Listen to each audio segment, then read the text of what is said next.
Si Chad Steingraber, isang profesional na game designer at kilalang tao sa community ng XRP, ay tinalakay kamakailan ang potensyal na epekto ng mga spot exchange traded funds or ETF sa crypto market sa isang tweet.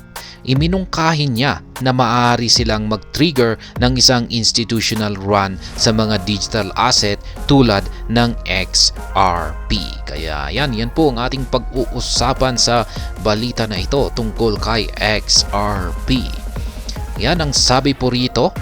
Ayan ay naniniwala si Steingraber na ang mga spot ETF ay mga game changer sa crypto space dahil sa kanilang mga natatanging feature. Itinuro niya na hindi tulad ng iba pang mga investment vehicles, ang mga spot ETF ay physically backed.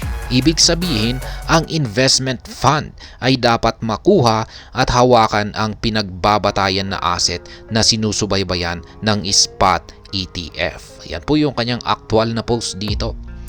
Yan, si Chad Steingraber.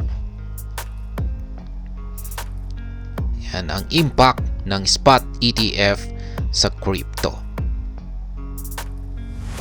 Ayan, ipinaliwanag niya na ipinaliwanag po ni Steingraber dito na ang katangiang ito ay nagpapahiwatig ng madalang na pagbili at pagbebenta ng pinagbabatayan na asset sa public market na ang layunin ay unti-unting pag-iipon upang mapataas ang kabuuang halaga ng pondo sa paglipas ng panahon. Bukod dito, nabanggit ni Steingraber na ang bawat nilikha na spot ETF ay nakatali sa parehong panuntunan.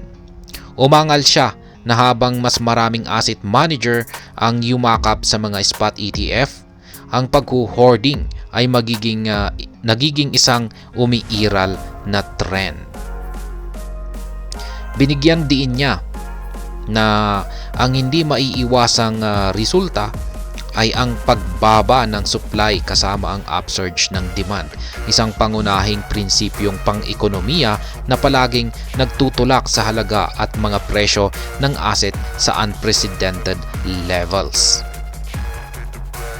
Yan, inimungkahi din ni Steingraber na sa sandaling mabuksan ang gate para makita ang mga ETF, wala nang balikan.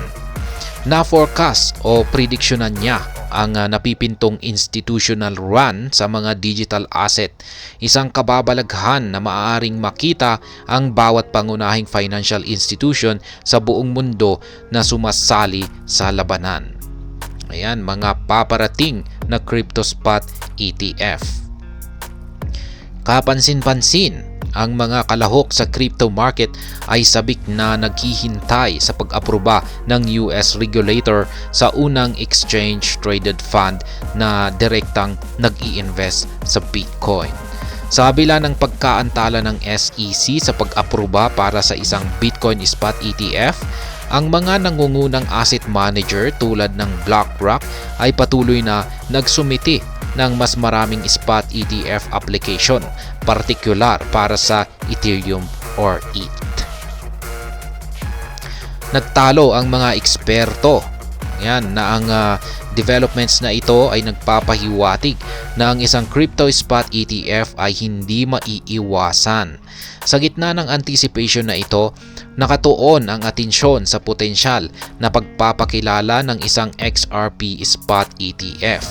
Ang pangatwiran ay ang XRP ay mayroong isang mas maayos na regulatory position kaysa sa Bitcoin at Ethereum na may mga pending application. Ayan, higit pa rito, lumitaw ang isang maling paghahain ng XRP ETF ilang linggo na ang nakalipas na nagpapataas ng pag-asa para sa isang tunay or genuine na XRP exchange traded fund. Kaya yan ang tungkol sa balitang ito. Sana po ay inyong nagustuhan ang aking paliwanag dito. Kung inyo po itong nagustuhan ay pakiclick lamang po ang like button nito. Para naman po sa mga bago lamang dito, kayo po ay aking inaanyayahan para mag-subscribe. Pakiclick na rin po ang bell icon nito dahil ito po ang siyang magsisilbing notification nito sa mga bago kong videos na akin pong ina-upload sa aking YouTube channel na ito. Marami pong salamat sa panonood. Ingat po tayo lagi at God bless po sa ating lahat.